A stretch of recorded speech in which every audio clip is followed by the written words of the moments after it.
Então o tema que eu quero compartilhar com os irmãos, eu pedi para o Tiago dar um enter para mim aí, Tiago, por gentileza. Herdeiros de Deus, um novo caminho, uma nova vida. Eu quero ler aqui alguns textos, tá? Aqueles que são bons de Bíblia, você folheia e acompanha, tá? Tem alguns textos que eu quero que você leia, eu vou dar mais tempo para você encontrar. Alguns eu vou mencionar e vou passando para a gente poder ganhar tempo e chegar onde a gente quer chegar na nossa mensagem. 1 João capítulo 5, versículo 1, diz assim: todo aquele que crê que Jesus Cristo é nascido de Deus, e todo aquele que ama o Pai, ama também aquele que dele foi gerado. Vou repetir: todo aquele que crê que Jesus é o Cristo e é nascido de Deus, e todo aquele que ama o Pai, também ama o que dele foi gerado. Assim sabemos que amamos os filhos de Deus, amando a Deus e obedecendo aos seus mandamentos. Então aqui eu quero fazer um pequeno parágrafo, um pequeno parêntese e dizer o seguinte: muita gente fala que ama a Deus, muita gente. Eu amo a Deus, eu amo a Deus, eu amo a Deus. Eu amo a Deus. Só que a Bíblia diz que a maneira de demonstrar amor a Deus é obedecendo os seus mandamentos. Não é dizendo que eu amo, é demonstrando. E a maneira de demonstrar, segundo a palavra, é obedecendo aos seus mandamentos. Todo aquele que ama a Deus, obedece aos seus mandamentos. E nós precisamos, eu estava compartilhando com o pastor Valdir, eu prego muito, me relaciono muito com pastores, com igrejas, prego muito fora, e eu tenho percebido Deus levantando uma geração que está saindo da retórica e indo para a prática, que está saindo da falação e indo para a atitude. Deus tem levantado essa geração. Seguindo a leitura: e os seus mandamentos não são pesados. O que é nascido de Deus vence o mundo, e essa é a vitória que vence o mundo, a nossa fé. Aí, um outro texto, em Romanos 1, diz assim: porque no Evangelho é revelada a justiça de Deus, uma justiça que do princípio ao fim é pela fé. E está escrito: o justo viverá pela fé. Romanos 1,17. Um outro texto da palavra, 2 Coríntios capítulo 5, versículo 7, diz assim: porque vivemos por fé, e não pelo que vemos. Vivemos por fé, e não pelo que vemos. E Hebreus capítulo 11, versículo 1, diz assim: a fé é a certeza daquilo que esperamos, e a prova das coisas que não vemos. Todos esses textos, assim como tantos outros que eu poderia mencionar, falam sobre fé. E eles são enfáticos em dizer que a maneira como nós vivemos a nossa relação com Deus é baseada na fé. Então nós precisamos ter fé. Você concorda comigo? Então diga: nós precisamos ter fé. Agora olha para esse irmão bonito aí do seu lado, bem ajeitado, com roupa de domingo, e diz para ele: irmão, você precisa ter fé. Ele não é tão bonito, mas ajeitado ele está, né? Ajeitadinho ele está, né? A fé é a firme certeza de que receberemos aquilo que esperamos. As meninas cantaram aqui na coreografia, o pessoal do Ministério de Louvor cantou. Parte do que nós cantamos fala de fé, de que o Rei dos Reis vai voltar para nos buscar, vai nos levar para Nova Jerusalém. Ele vem brilhando como o sol. Fala de fé, de coisas que nós não estamos vendo, mas que nós cremos, e que geram em nós esperança. Então, nós precisamos ter fé. Amém? Mas fé em quem e para quê? E aqui começa de fato a mensagem. Fé em quem e para quê? Por quê? Se eu falar para uma pessoa de uma maneira generalizada que você precisa ter fé, e dependendo da crença religiosa dela, ela vai dizer: mas eu tenho fé. Eu tenho fé em Maomé. Eu tenho fé no santo tal, na santa tal. Eu tenho fé nisso ou naquilo. Então, nós precisamos ter fé, mas fé em quem e fé para quê? O evangelho do reino de Deus, amados, o evangelho do reino de Deus, ele não se restringe, ele fala sobre um lugar para onde nós estamos indo, mas ele não se limita a apontar o lugar para onde nós estamos indo. O evangelho do reino de Deus, ele trata de quem nós estamos nos tornando.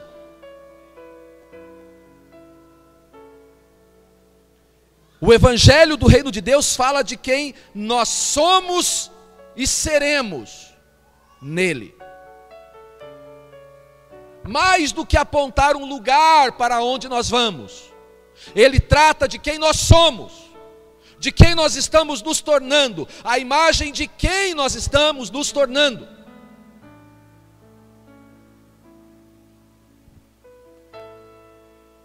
E agora eu quero que você acompanhe com a sua Bíblia,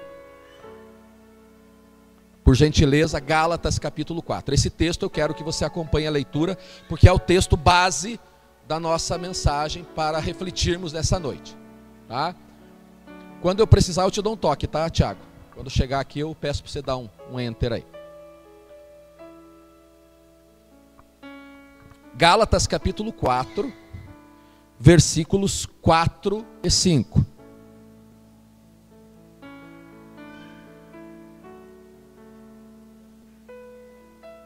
Gálatas 4, versículos 4 e 5.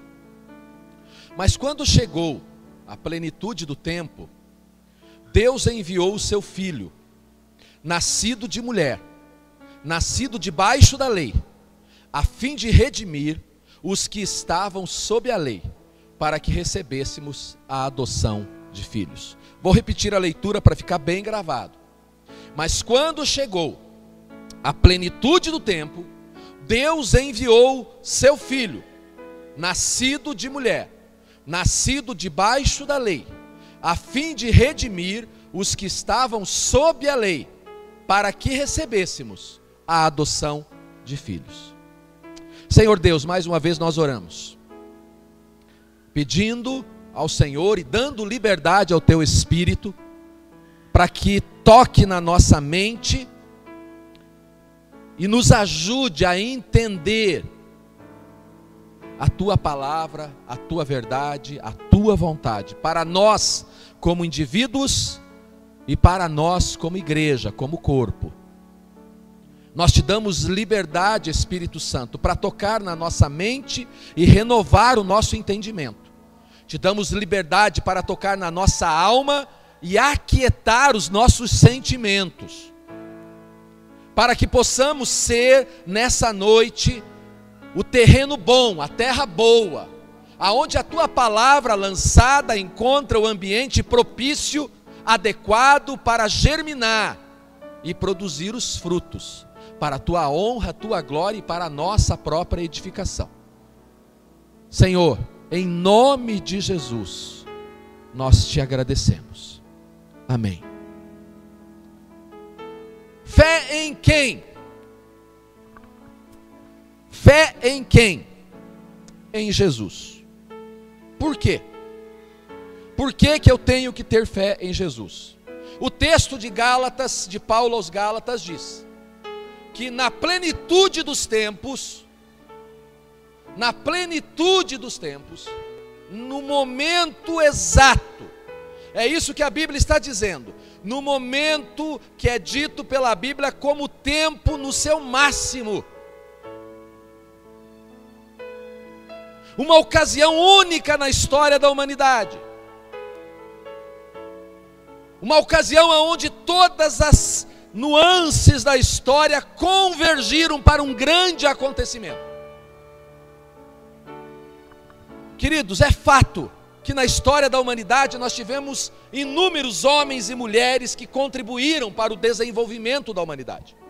Muitos personagens no decorrer da história deixaram a sua participação, contribuíram, deixaram um legado, foram pessoas que de alguma forma contribuíram para nós sermos abençoados hoje. Mas só Só um marcou a história da humanidade, de tal forma que antes dele e depois dele o tempo está sendo medido. E é por isso que nós dizemos que estamos no ano de 2017 depois de Cristo. Na plenitude do tempo. Vários outros personagens contribuíram com a história, mas nenhum deles dividiu o tempo em antes e depois dele. Nenhum. Por que eu preciso crer em Jesus? Um dia, você falando de Jesus para alguém, tentando evangelizar, o pastor João Malta vai estar aqui falando sobre cristianismo, né? Contagiante. O pastor João Malta é uma bênção. Gente, vocês vão gostar. E vão rir muito. Vocês vão rir bastante, mas vão rir e ser edificados. Ele é espetacular. E tem uma palavra maravilhosa, tá? É assim que a Bíblia trata, queridos, o ponto no seu máximo, uma ocasião única, em que todas as partes da história, de tudo aquilo que precisaria ocorrer, ocorreu naquele momento. Foi esse o quadro em que Jesus veio. É por isso que Paulo diz, na plenitude do tempo, porque todo e cada detalhe que deveria ter acontecido estava no lugar exato. O momento do aparecimento histórico do Filho de Deus na história da humanidade foi algo estabelecido na eternidade, em acordo entre a Trindade, Pai, Filho e Espírito Santo. Desde a eternidade havia um plano para que Deus visitasse a terra, encarnasse no homem. E no exato momento, na plenitude do tempo, Jesus não veio nem antes e nem depois, nem mais cedo e nem mais tarde, veio no exato momento. Você será indagado quando você for falar de Jesus para alguém, e nós precisamos saber a razão da nossa fé. Precisamos ter fé, mas fé em quem? E por que eu preciso ter a fé nesse personagem da história chamado Jesus? Por quê? Porque é assim que a Bíblia o trata. Haviam profecias a respeito dele. O apóstolo Pedro escreve lá na sua carta, no capítulo 1, ele diz assim: foi a respeito dessa salvação que os profetas falaram, da graça que estava destinada a vocês, que os profetas examinaram e investigaram, procurando saber o tempo, procurando saber as circunstâncias para as quais o Espírito de Deus apontava. Pedro fala que antes, milhares de anos antes, profetas já estavam estudando, averiguando quando é que virá o Messias. E eles estudavam, examinavam as Escrituras, procurando entender, discernir o momento da vinda. E Pedro diz: gente, os profetas falaram. E aí ele segue e começa, na sua carta ele vai dizendo: o Espírito que neles estava, quando lhes predisse o sofrimento e as glórias que seguiriam a Cristo. A eles foi revelada, não para si próprios, mas para vocês, quando falaram das coisas que agora nos estão sendo anunciadas. Nem mais cedo, nem mais tarde, a intervenção de Deus na história da humanidade ocorreu, pastor Valdir, na plenitude do tempo. Nós precisamos, a igreja que vai subir com Jesus, é uma igreja que entende de fato em quem crê, e por que crê. Porque se por um lado alegra o nosso coração ver uma geração que está se levantando em seriedade, em retidão, em integridade, nós também sabemos que muita gente ainda frequenta a igreja por frequentar, e se você perguntar para ela a razão da sua fé, ela não tem uma resposta para te dar. Ela não tem uma resposta convincente, suficiente. Então nós precisamos estar alinhados com os céus e entender o porquê da nossa fé. Por que eu creio em Jesus? Porque se alguém me perguntar, eu sei o que responder, eu sei o que dizer, porque é nisso que eu creio. É tão interessante, porque quando você estuda academicamente o momento do aparecimento, do surgimento, da encarnação de Jesus, você percebe que vários fatores estavam alinhados, estavam convergindo para um mesmo ponto. Na questão política, no momento em que Jesus encarnou, existia um projeto político do Império Romano, que eles batizaram de a Pax Romana. A Pax Romana, que é a paz romana. O mundo conhecido naquela época estava unido. Estava unido. Havia uma unidade debaixo do poder do império, em alguns momentos por opressão, é verdade, mas havia uma unidade. Todas as colônias e países e nações dominados estavam debaixo de um único governo, o Império Romano. E Roma começou, para tentar acalmar os ânimos dos seus dominados, eles instituíram um projeto político chamado a Pax Romana, que visava o bem-estar da sociedade, para que a sociedade se acalmasse e se sujeitasse aos seus desejos, às suas vontades, seguisse as suas ordens. Quando você lê o Evangelho de Lucas, lá no capítulo 2, diz assim: naqueles dias César Augusto publicou um decreto ordenando o recenseamento de todo o Império Romano. E os historiadores dizem que cerca de, se eu não me engano, 7 ou 8 milhões de pessoas foram recenseadas, de casa em casa, e não tinha IBGE. Não tinha IBGE. Passaram por esse processo de recenseamento, aonde se perguntava a qualidade de vida dos moradores de Roma e das nações dominadas. O império tentando, como o governo tenta fazer hoje, né? Para tentar melhorar a educação, para tentar melhorar a saúde, perguntando quantos filhos tem, e por aí afora, quando passa o IBGE fazendo o censo. Economicamente, havia um sistema de transporte focado em 5 grandes rodovias. Rodovias não, 5 grandes estradas. Não existia rodovia, não existia carro, né? 5 grandes estradas que levavam a Roma e que saíam de Roma. Então todos os portos da época das nações afastadas ou divididas pelos mares, eles vinham e eles terminavam num local onde tinha uma grande estrada que conduzia à capital de Roma. Você já ouviu a expressão todos os caminhos levam a Roma?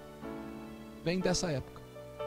Porque as 5 grandes estradas foram pavimentadas e de todas as partes do mundo as pessoas chegavam a Roma. E isso facilitou a questão econômica, o desenvolvimento econômico. A questão cultural. Uma língua predominava. E era comum em todas as culturas, a língua grega. Aonde quer que você fosse, a cultura grega predominava e 90% dos povos sabiam falar o grego.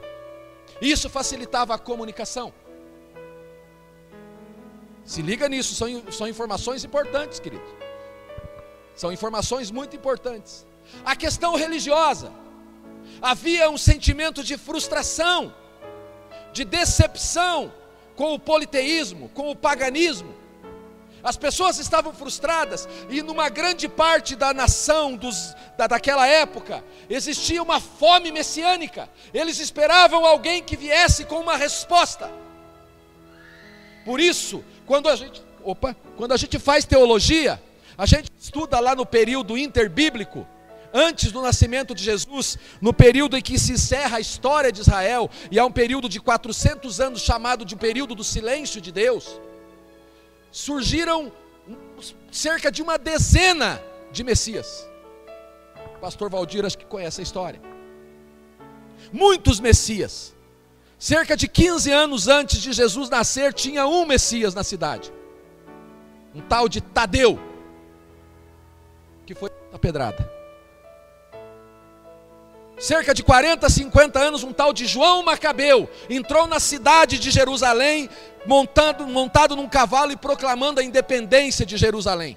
E eles o tratavam como Messias, porque havia uma expectativa na sociedade. Eles estavam frustrados, o sistema que funcionava não supria a sua necessidade, e eles clamavam por Deus, esperando uma resposta dos céus. Queridos, hoje há um movimento político mundial. Hoje Nós estamos vivendo um movimento político mundial. Boa parte da Europa, apesar de ter sofrido uma divisão agora, mas está unida em torno de uma moeda, o euro, a zona do euro. Durante um tempo nós aqui na América tínhamos aqui o Mercosul. Há vários movimentos que buscam unificar o povo.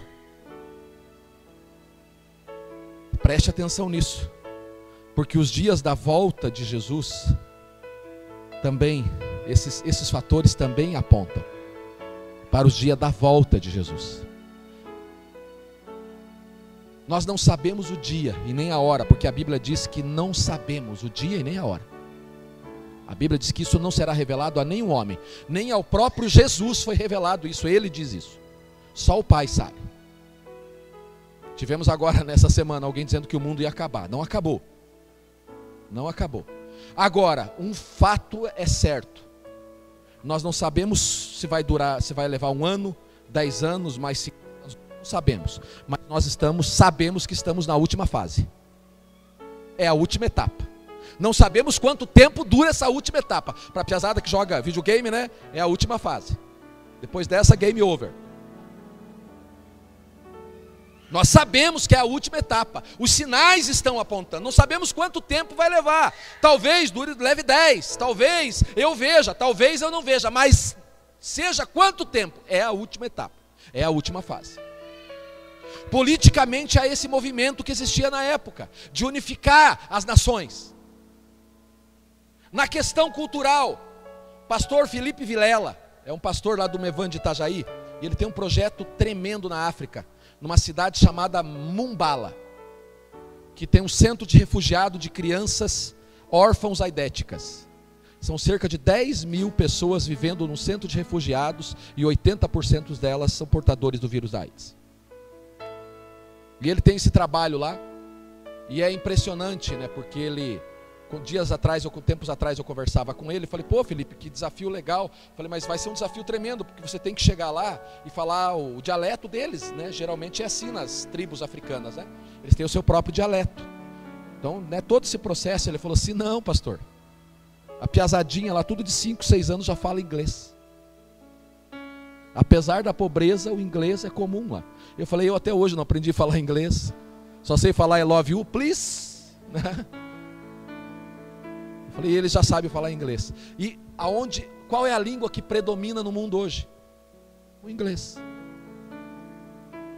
Vários fatores. Há esse movimento da economia, tentando conectar o mundo de várias formas. Há essa insatisfação com o sistema religioso. Há uma insatisfação generalizada. As pessoas não suportam mais o sistema religioso. Elas querem novidade, elas estão buscando a Deus, porque estão insatisfeitas. Queridos, tudo está apontando, assim como naquela época política, econômica, cultural, religiosamente, naquele momento a história foi orquestrada para um objetivo e está sendo de novo. Dá um enter para mim, Tiago, por favor. Tudo está convergindo, apontando naquela época, e preste atenção, as coisas estão apontando no momento certo, nem mais cedo e nem mais tarde. Deus não se atrasa, queridos. Deus não se equivoca, Ele nem se antecipa, Ele nem se atrasa. Na plenitude dos tempos nasceu Jesus, encarnou Jesus, e na plenitude do tempo, no tempo exato, Ele vai voltar. Assim como para a sua vinda, vários fatores convergiu. A história de Roma, que era a capital do mundo naquela época, e a história de Jerusalém, a história dessas duas cidades convergiram para um mesmo ponto. E foi por isso que o Evangelho chegou aonde chegou. Tornou-se universal. Por que eu preciso crer em Jesus? Por que eu preciso ter fé nele? Eu quero que você responda da seguinte forma: porque Ele, diga, porque Ele é o Messias que o tempo esperava. Por que a minha fé precisa ser em Jesus? Porque Ele é o Messias que o tempo havia esperado e que o tempo está esperando.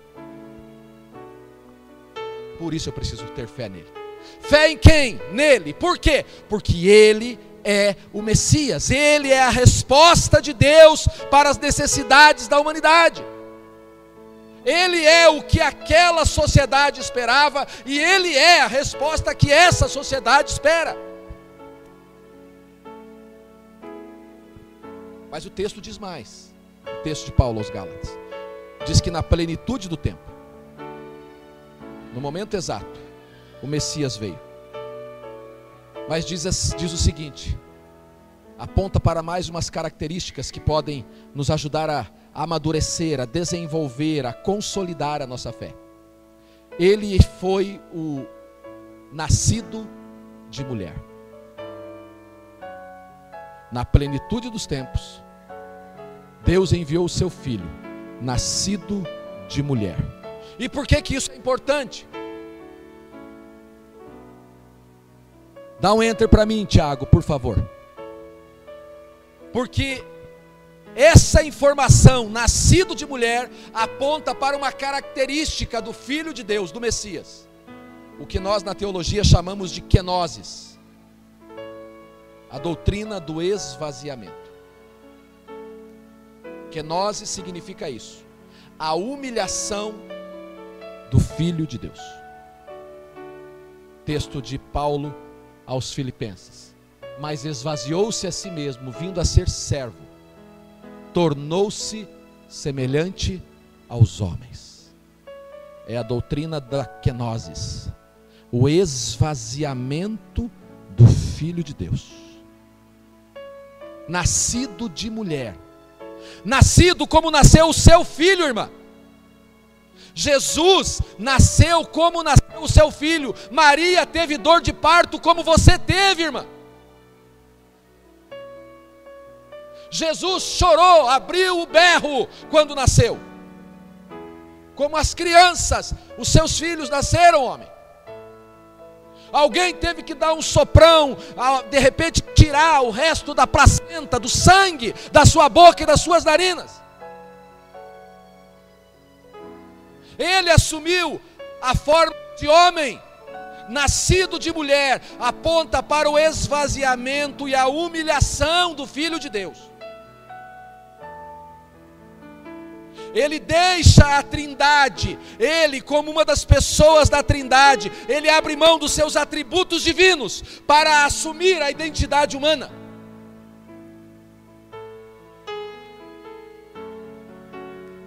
Vários personagens marcaram a história, mas nenhum deles era Deus e teve que se esvaziar.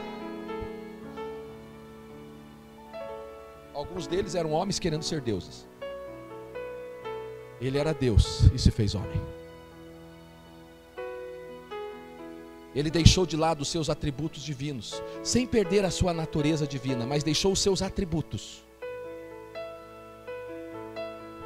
Jesus deixa de depender do seu poder divino e passa a depender do poder do Espírito Santo.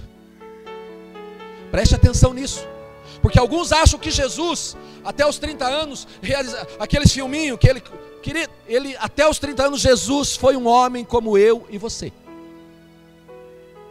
totalmente igual. A partir dos seus 30 anos, um fato acontece na sua vida. Ele procura João Batista. Ele entra nas águas do batismo. E logo que ele sai, algo espiritualmente tremendo acontece. Ele ouve uma voz dizendo: esse é o meu filho amado em quem eu me comprazo. E o Espírito Santo desce sobre ele. Foi o Espírito Santo que deu capacidade a Jesus de vencer a tentação que viria logo em seguida no deserto. Porque sem o Espírito Santo ele não teria condições de vencer as tentações do diabo, e ele teria caído e frustrado os planos do Pai. O mesmo Espírito que fez de Jesus vencedor sobre o pecado é o Espírito Santo que está disponível para mim e para você hoje. Então essa desculpa que a carne é fraca é desculpa de crente frouxo. A carne é fraca sim, mas o Espírito de Deus é poderoso. Você depende do Espírito ou depende da carne?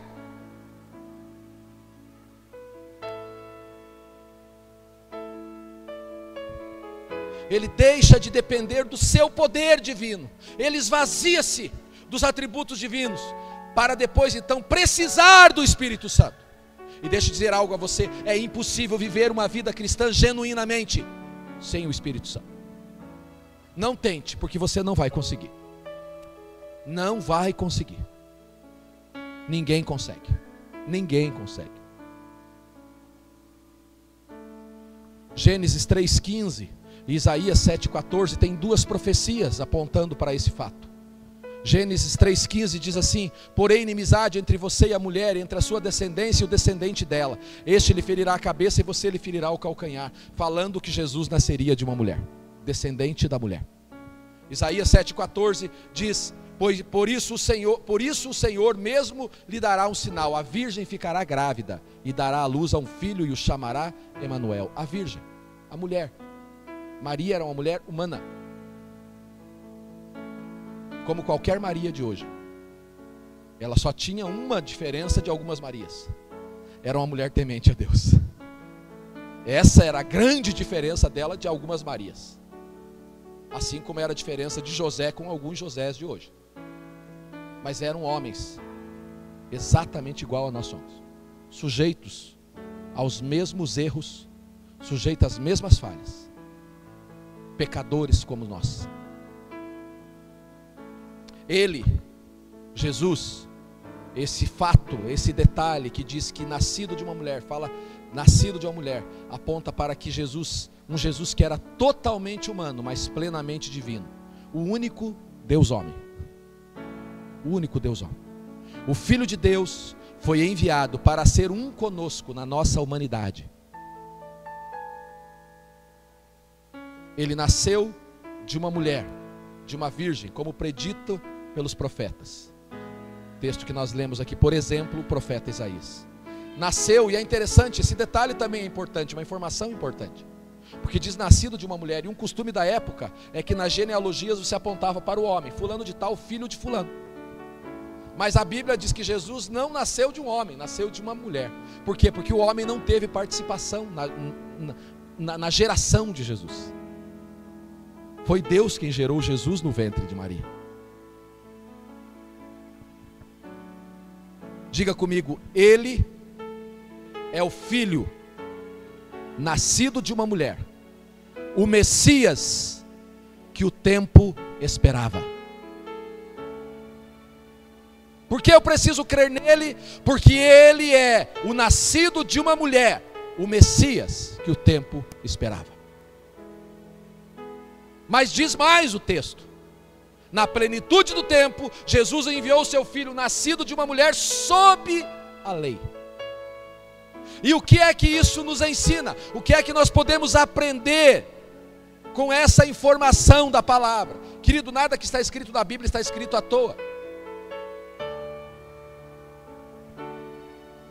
Fala de um filho que nasceu como servo. O texto que nós lemos da Quenoses, esvaziou-se assumindo a forma de servo, vindo a ser servo. Nascido sob a lei, ele nasceu um judeu, como Moisés, sob a lei judaica. E por ter nascido nesse contexto, dessa forma, ele precisava obedecer de uma maneira perfeita a lei que estava sobre ele. Ele tinha que ser servo. Ele devia obediência pessoal, permanente e ativa à lei de Deus. Servo. Mais um fator que aponta para Quenoses. Ele, sendo Deus, esvaziou-se, tornou-se semelhante ao homem e agora precisava ser obediente, como todo homem precisa ser. Servo. Desde a sua circuncisão, no 8º dia após o seu nascimento, até a celebração da Páscoa judaica, horas antes da sua prisão, crucificação e morte, Quando ele se reuniu com seus discípulos, ele foi obediente à lei.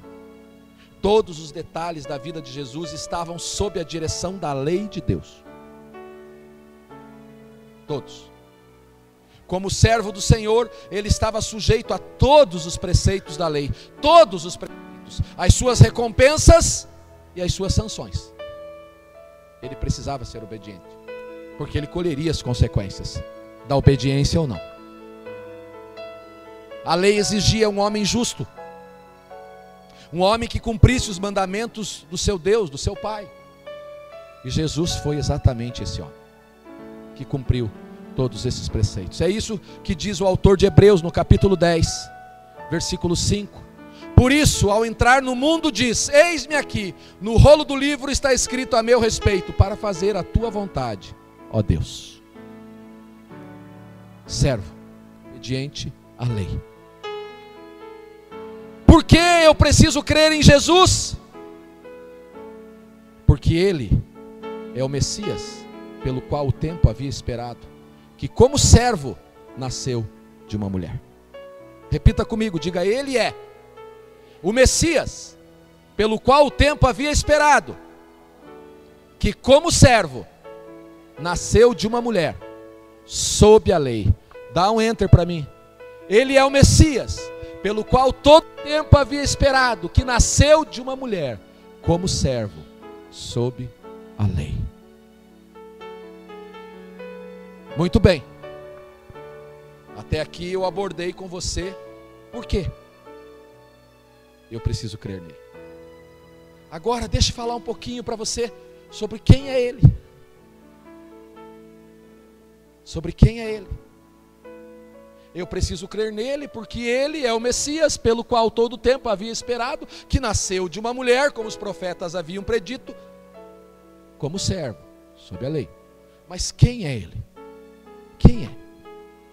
Quem é esse que nasceu, que veio enviado na plenitude dos tempos?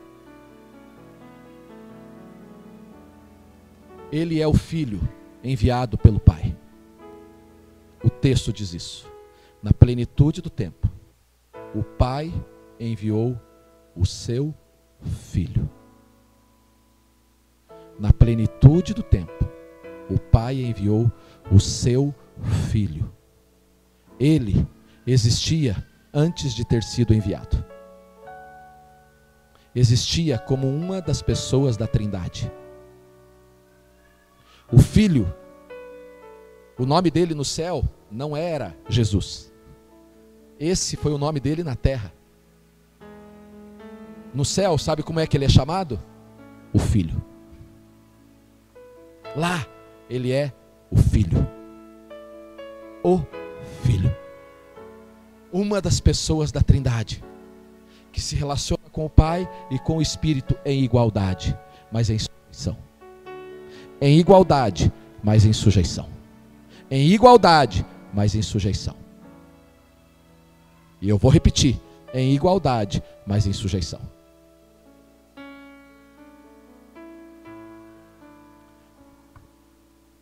Ele era e ele continua sendo o unigênito do Pai. Unigênito significa o único filho. E eu quero que você preste atenção nessa informação, que ela é importante para o que eu vou dizer daqui a pouco. O unigênito do Pai. Ele foi e é uma substância igual ao Pai. Exatamente igual ao Pai e ao Espírito. Ele não é semelhante, ele é exatamente igual. Ele não é semelhante, ele é exatamente igual. Ele é o Filho pré-existente do Pai, milagrosamente gerado quanto à sua natureza humana pelo Espírito e milagrosamente preservado da corrupção do pecado no ventre de Maria. Uma pessoa com duas naturezas. O Pai enviou o seu Filho. Na plenitude do tempo, o Pai enviou o seu Filho. Ele é o Filho enviado do Pai. Nós falamos muito sobre a grande comissão. O Filho foi o primeiro comissionado do Pai. Nós falamos muito da grande comissão, Mateus 28. Ide, portanto, pregai o evangelho, fazei discípulos, ensinando-os. Ele é a base da grande comissão, porque ele foi o primeiro enviado, e ele concordou com o Pai em ser enviado, e o Pai concordou em enviar o seu Filho. Um acordo entre a Trindade. Eu gosto daquele texto de Isaías. Eu acho aquele texto tremendo de Isaías 6. Quando o profeta está lá, olhando para as dificuldades da sociedade, e ele olha e diz assim: meu Deus, onde é que a gente vai parar? Eu vivo no meio de um povo pecador. Olha o que a gente está vivendo. Olha aonde a gente vai parar. A coisa está feia. O mundo vai acabar. Jesus está voltando. É pecado para tudo quanto é lado. Os crentes estão entrando na onda do pecado. Está feia a coisa. O povo de Deus não é mais santo. O povo de Deus, a coisa está feia. Essa era a reclamação de Isaías, até o capítulo 5. De repente algo acontece, ele tem uma revelação do trono. E quando ele tem essa revelação do trono, o que é que acontece? Ele escuta uma conversa no céu. Está lá. Ele vê o trono e vê 3 pessoas conversando no trono. 3 pessoas. E uma diz para a outra: a coisa está feia, o profeta tem razão, o mundo está se acabando, o pecado está tomando conta. Quem haveremos de enviar? Quem haverá de ir por nós? Como se eles precisassem, né? Eu acho que Deus tem um senso de humor tremendo, né? Quem vai, ó céus, quem poderá nos ajudar?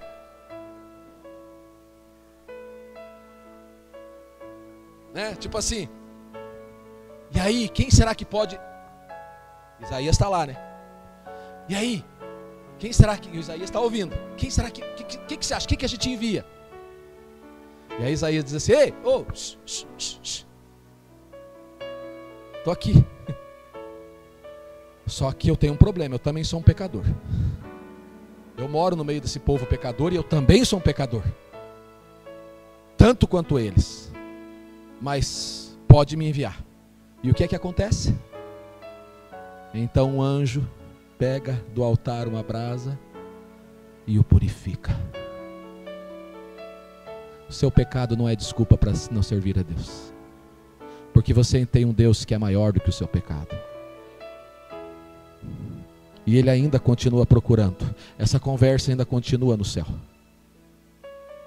Quem haverá de ir por nós? O mundo está em trevas, o mundo está complicado, mas quem?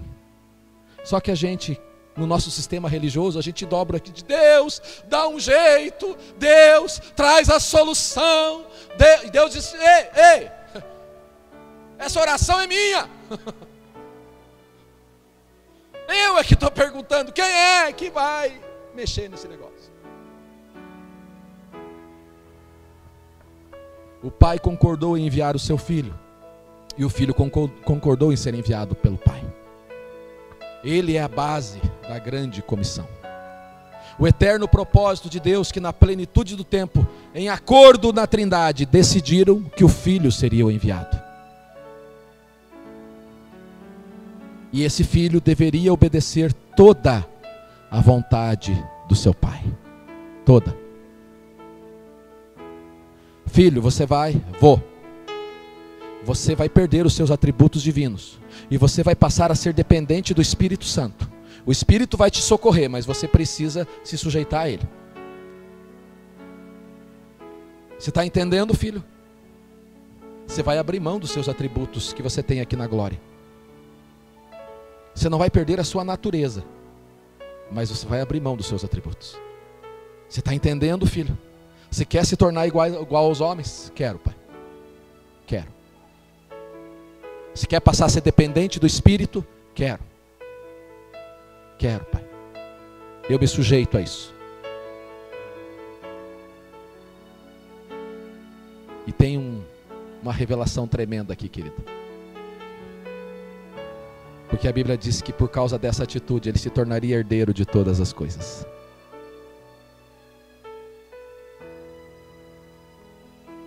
Incluindo nessa herança uma descendência incontável, que se tornaria co-herdeira com ele. Ele, que é Deus com Deus, o Filho com o Pai, tomou sobre si permanentemente a natureza e a carne humana. Ele, preste atenção nisso, ele não foi sempre homem, mas foi sempre Deus. Ele não foi o primeiro homem sobre quem o Espírito Santo desceu, antes dele houveram alguns. Ele não foi o primeiro homem sobre quem a divindade desceu. Mas ele foi o primeiro Deus que se esvaziou.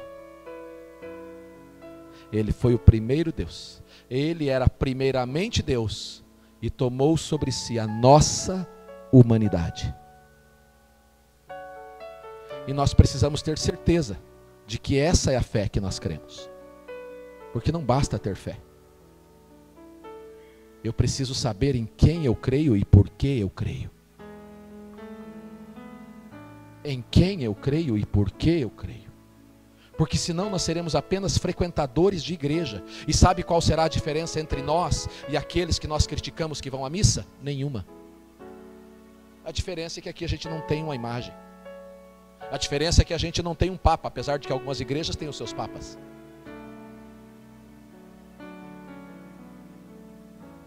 Se nós não sabemos em quem cremos e por que cremos, não há diferença nenhuma entre nós e o espírita que crê em Allan Kardec. Porque eles também têm fé. Em quem nós cremos e por que nós cremos. É isso que faz diferença. É isso que faz diferença. Agora, por quê?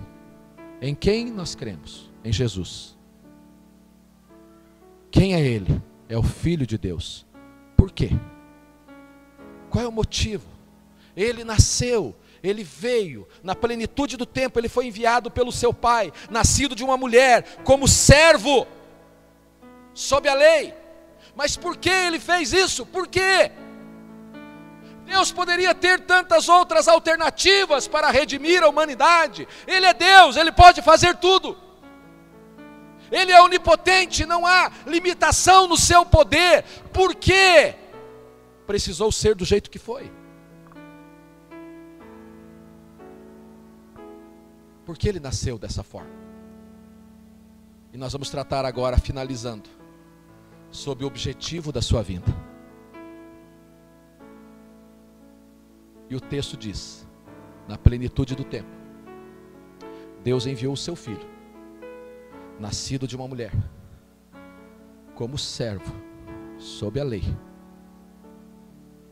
para redimir os que estavam, para resgatar os que estavam sob a lei. E agora ele está falando de nós. O motivo das circunstâncias da vinda do Filho de Deus, o propósito da sua vinda foi para resgatar. Qual é o significado dessa palavra resgatar? O ato de salvar, o ato de redimir, o ato de libertar da escravidão mediante um pagamento. Tem um preço.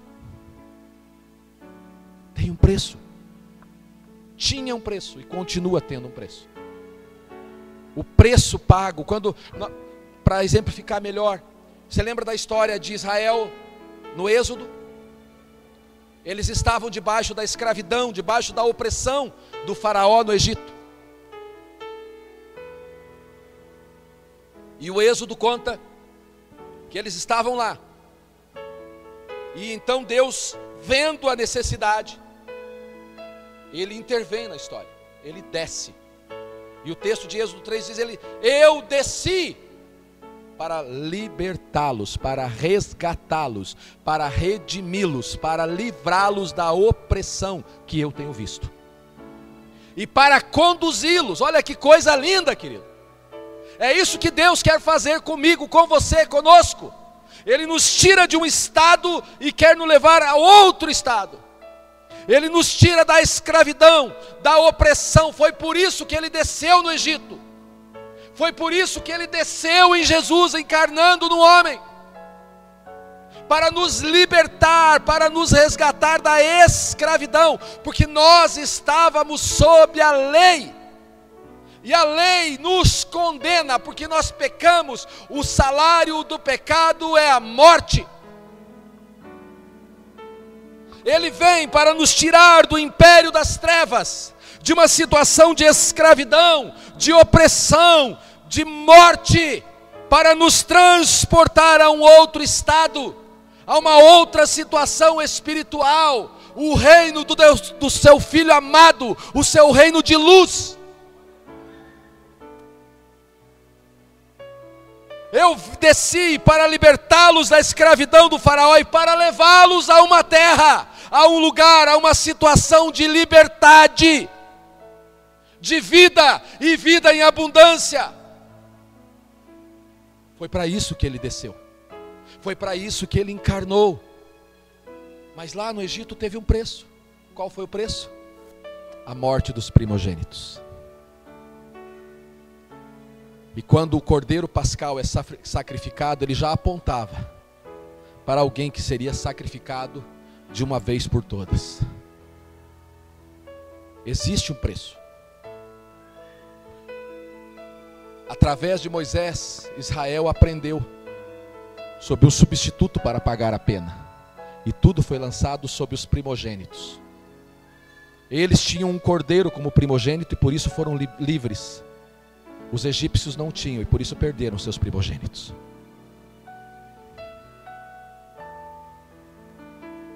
E assim, o cordeiro pascal ofereceu a redenção da escravidão. Assim como Moisés ofereceu para Israel a libertação da escravidão do reino de Faraó, do império faraônico, Jesus nos proporciona e nos oferece para você a libertação da condenação que a lei traz sobre nós.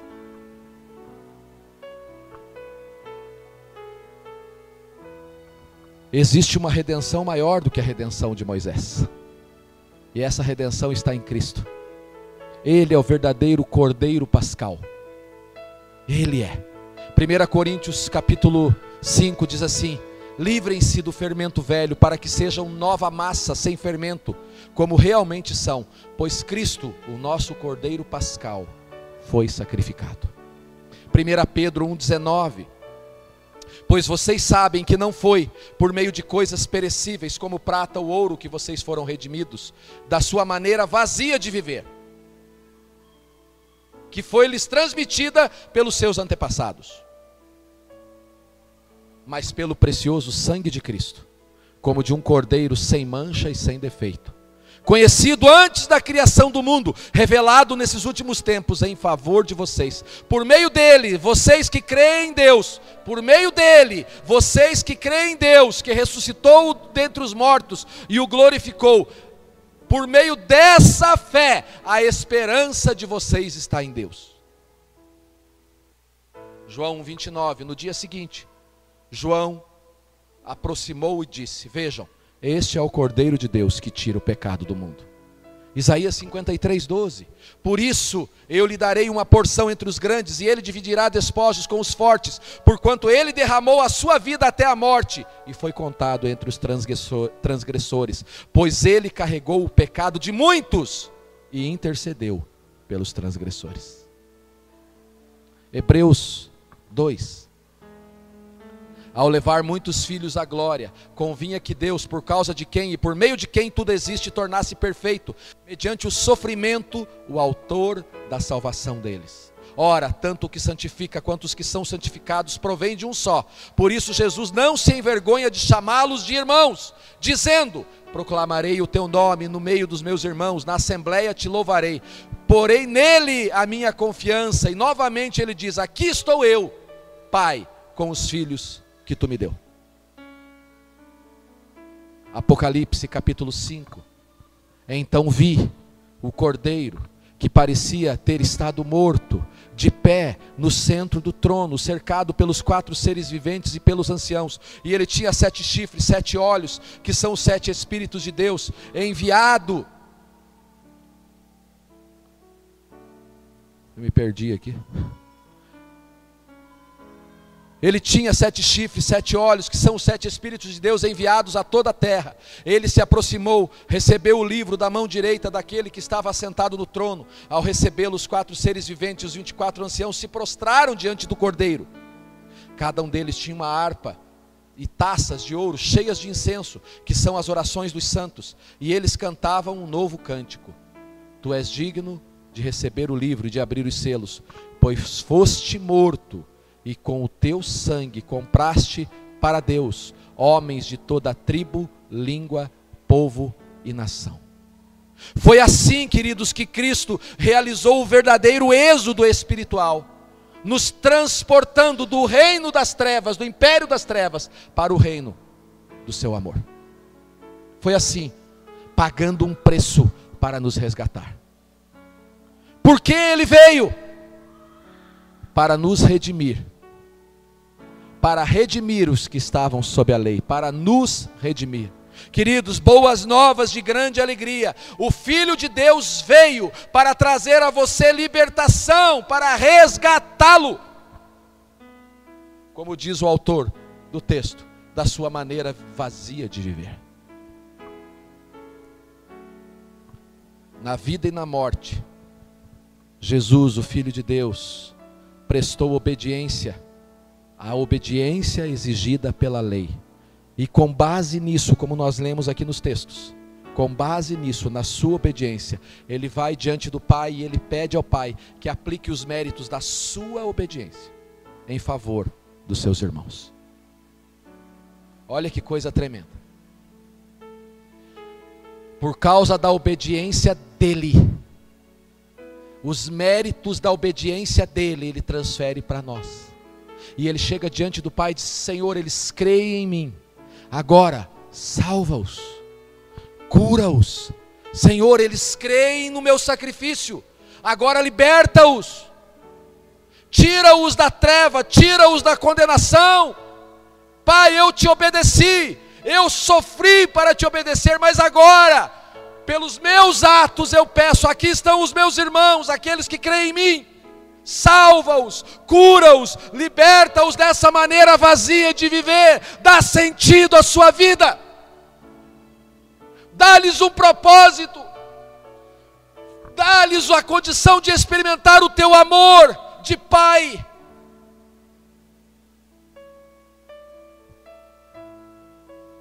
Ele é o Filho pelo qual toda a história esperava, o Messias pelo qual toda a história esperava, o Filho nascido de uma mulher como servo sob a lei, o Cordeiro enviado para nos redimir.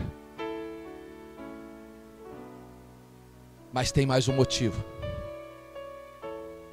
porque até aqui alguns de nós já sabiam, até aqui nós já sabíamos, muitos de nós já sabíamos, talvez alguém ainda não soubesse, que Ele veio para te redimir, para te resgatar. Mas alguns de nós já sabiam disso. Só que tem mais um objetivo. Na plenitude dos tempos, o Pai enviou o seu Filho, nascido de uma mulher, como servo, sob a lei, para redimir dos pecados e para torná-los herdeiros de Deus.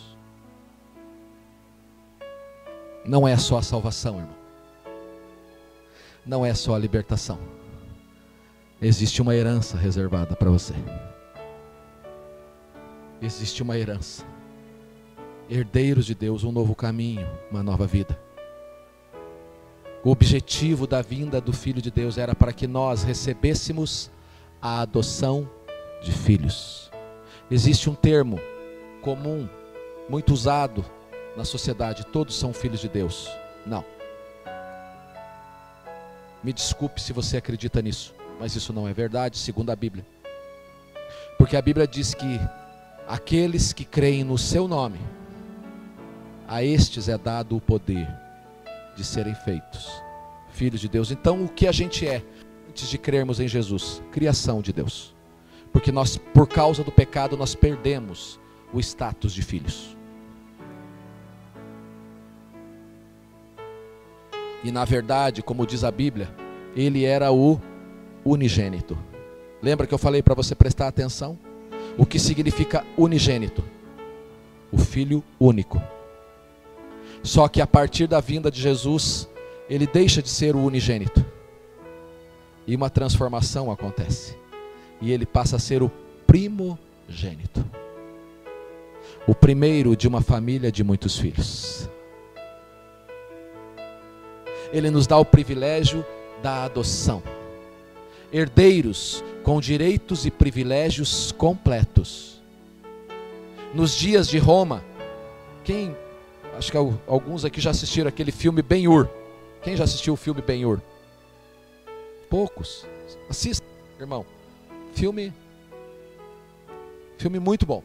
Baseado em histórias reais, uma história real. Ben-Hur era um judeu rico de posses, que tinha uma posição boa na sociedade. Mas um dia ele foi traído por um dos seus amigos romanos.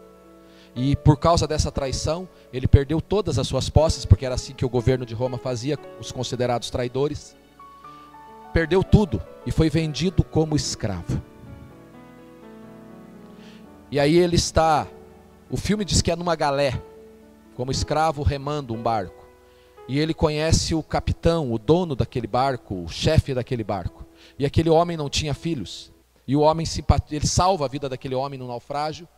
Isso é baseado em história real, tá? Claro que no filme tem muita ficção, né? Mas a história é real. E ele salva aquele homem, acha graça de aquele homem, e então aquele homem o adota. E ele não tinha filhos. E quando esse homem o adota, dá o seu nome a ele, e ele passa a ter direito a toda a herança daquele homem. Quando aquele homem morreu, ele passou a ser herdeiro, herdou o nome. Hoje não é diferente. Se alguém aqui quiser adotar uma criança, saiba que você vai adotar, você que tem filhos. Você tem filhos naturais. Se você adotar, o pastor Valdir tem 2 meninas lindas. Se ele decidir adotar um filho, ou mais uma menina, um menino ou mais uma menina, ele vai passar a ter todos os direitos que as 2 filhas têm. Quando a Bíblia fala que nós somos feitos filhos por adoção, isso quer dizer que nós recebemos os mesmos direitos, o mesmo nome. Recebemos, agora somos família de Deus na terra. Com os mesmos direitos. Agora lembre-se, querido, o que a Bíblia diz antes de sermos adotados em Cristo, antes de crermos em Cristo e de sermos feitos filhos por adoção. A Bíblia diz em Efésios capítulo 2, vocês não eram filhos de Deus. Eram filhos da ira, filhos da desobediência, inimigos de Deus. Sem Deus no mundo, diz Paulo aos Efésios, no capítulo 2. Só que na adoção, nós somos transportados, deixamos o status de filhos da ira e passamos a ser filhos do seu amor. Deixamos de ser filhos da desobediência e passamos a ser seus herdeiros em Cristo. Na adoção, o Pai dá todos os direitos e privilégios que pertencem ao seu Filho Jesus, para aqueles que nem eram seus filhos, e agora faz deles seus herdeiros. Dá um enter para mim, Tiago, por favor.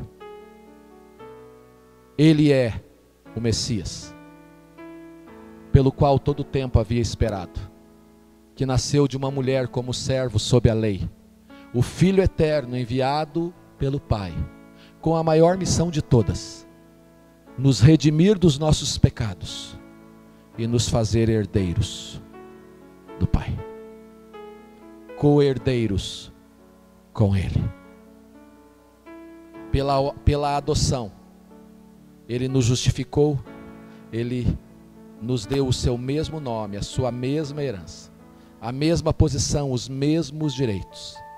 Ele é o Filho de Deus que se tornou um servo, para que nós que éramos escravos do pecado, nos tornássemos filhos. Ele é o Filho de Deus que se tornou servo, para que nós que éramos servos, escravos do pecado, pudéssemos nos tornar filhos de Deus.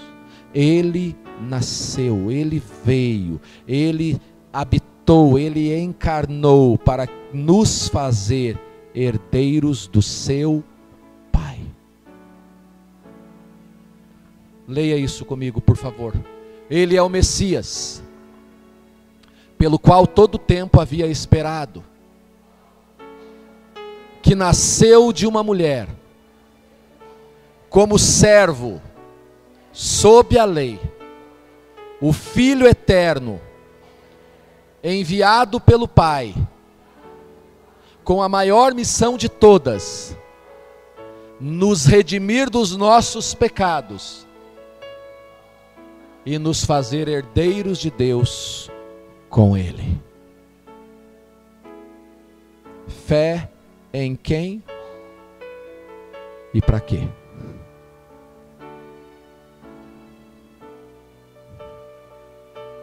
Em quem você crê? Aonde está a sua fé?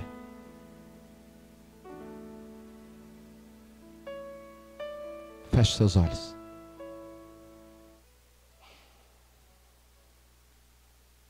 Eu não o conheço, mas eu sei que o Pai te conhece. Eu não sei da sua realidade, mas eu sei que o Pai sabe. E foi por isso que, vendo, Ele encarnou. Eu não ouço as suas orações, mas Ele ouve. E foi por isso que Ele desceu, em resposta às suas orações. A resposta que você precisa, que você busca, está em Cristo. Pare de buscar resposta em outros lugares, em outras pessoas, porque o que você precisa está nele. Ele é a resposta de Deus para a humanidade. Ele é a resposta de Deus para você.